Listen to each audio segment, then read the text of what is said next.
Hello there, and a happy new year to you all from me, David Forrest. I know you can only see my hands, but you'll have to take my word for it. It is really me. Another free trick for you here. I think this is pretty useful. From a shuffled deck, anyone selects any card. It's a completely free choice. Now you don't get to see this card, but this will be our selection, and it is placed back inside the pack. Lost in there, somewhere like this. Now, you've previously removed the two red aces, you've probably noticed that already. These aces are going to help me find the selected card, and they will be placed in the centre of the pack, where they immediately start searching through all the cards, trying to determine which of the 52 is the chosen card. So, the instant that they find it, they arrive on top of the pack like so, with one card in between them. And would you believe it, that card just happens to be the selection, the 9 of clubs. Now we could probably do something else here. We'll take the selected card here, the 9 of clubs, and we'll turn half the deck face up like this. And what we'll do is we'll actually shuffle the cards, face up cards, into face down cards, just like so. And you can see that there. There's your selected card, don't forget that. Face up cards going into face down cards, just like so. And you know, the same thing is happening all the way through the deck. Face up cards and face down cards. Now we'll get rid of your selected card now by just cutting it inside. Again, you'll see face up down and face up cards and so on and so forth. Let me just reiterate one more time.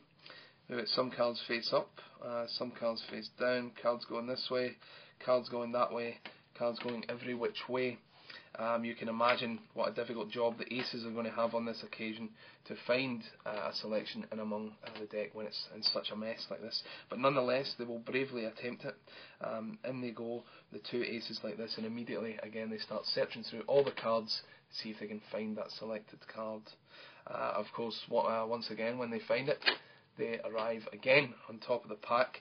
Actually, rather than just trap one card on this occasion, they've actually trapped the whole pack in between there, and that's because on their way finding the card, they took the time to straighten out all the other cards. So everything's now back around the same way, every card except for one, and that is of course the selected card, the 9 of clubs. Okay, here is the explanation for this Triumph style routine. It's kind of sandwich effect, the Triumph thing flung in there. Pretty magical. I came up with it very recently, and I have been using it for the odd lay person here and there, and it's getting pretty good reactions. So, enough waffle. Here is what you do. It's a genuinely shuffled deck. It can be borrowed, in fact, and any card is selected. In this case, we'll say it's the 5 of clubs. Now what you do is you control that 5 of clubs back to the top of the deck in your favourite method, and then you're going to take the aces, and what you're going to do is you're going to display the aces, and as you show them, you pick up the selection. This is a standard sandwich move, so it's now in between them, and you have them like this. Now what you're going to do is buckle that top card, and as you square them up, pick up an indifferent card under there. Okay, so I now have 4 cards. Ace, selection, ace, indifferent card on the bottom here. Now you have to raise this up like this so that they don't see the indifferent card on the back. You're going to just leave it up half the pack and place the aces in the middle of the pack, and you can show that they are going in the middle from this side. And as you push in, you're going to take a break under those 4 cards. Okay, so you now have a break under the 4 cards. Now what you're going to do is, what I like to do is just spread over at this point and say they're looking for your card right now. And when you're done with that, you're going to give a sharp downward action, and this whole top half of the pack will flip over like this. That's going to give the impression of the aces just appearing, so something like that. And then, of course, when you push over, thanks to the indifferent card that you always took along, for the ride, you know, it looks everything looks regular here, when in fact half of the pack is now face up. Okay. Now this is the selection. That's phase 1 complete. The aces have went in there, appeared, they've found the card. Now you're going to there'll be a natural break where the halves meet. You pick up, you know, that is where the face up half starts. There'll be a natural break in where the 2 backs are. So pick up with your thumb at that point and place the 5 in there. Push it square and lift off everything above. So this looks like a normal face down packet. In actual fact, that's the situation there. They're all face up, like so. Now you turn this packet face up, and you're going to take it and spread it and show that they are face up cards. And then you're going to apparently mix face up into face down. The only stipulation here being that this one reverse card on top stays on top and the selection stays on the bottom, and you can freely display this now because it really looks like what it should. Face up, face down, face up, face down. In actual fact, the deck is not being mixed, but that's fine. You're going to push this in, and now you're going to sort of reposition the cards slightly. You take the top card and then take a tilt break under the next one and put it into the tilt break as though it's going into the middle of the pack. Now take up this card, which is the next face up card, and genuinely push it into the centre of the pack. Take the face down card, which is the one that went into the tilt break, and you're going to buckle the bottom card and place it second from bottom. Then turn the whole deck over and say, and here is your selected card. Take a break under it, and you're going to double undercut this card to the bottom. Okay? So the selection there, that's a triple undercut, and you get to see face up and face down cards in that sequence. The situation at this point is this is the indifferent card, the whole deck is like this, and the selection is on top. So that little procedure there basically swaps the positions of them. Now you're going to reiterate the face up, face down condition of the pack. So here's what you do.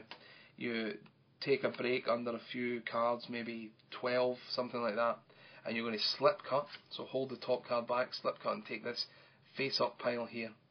And you're going to roll some cards over, and you get to see a nice back to back portion here. Turn this whole packet over. Take some more cards and turn them over on top, and finally fold this packet over like this, and you get to see a nice mix of face up and face down and back to back packets during that sequence. It's going to end like this. Take this card here, flip the deck over, push this card into the centre of the pack, and finally turn the whole deck over again. Now at this stage everything's back around the same way, except for the selection, which is here on the bottom.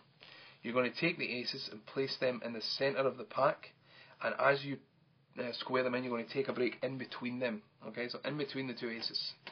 And now you just wait a little while.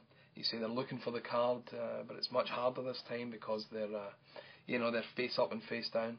And now a riffle pass will cause the aces to appear. And if you push over one, they should expect the other aces under there. But you say no, they didn't just catch one card. This time they caught the whole pack, like so. And now when you spread the deck, all the cards are going around the same way, except for one, which is the selection. And there you have it. That is sort of a triumph routine, sandwich effect, sort of crossover. I hope you like it. I should just mention briefly that I was with a friend of mine recently, James Went, who tells me that Ernest Eric has something similar with regards to flipping a packet in that sense and then going into a triumph routine. So I didn't know that when I came up with this, but I should mention it nonetheless. There you have it. I hope you feel that was worthwhile. Cheers, and I'll see you next time.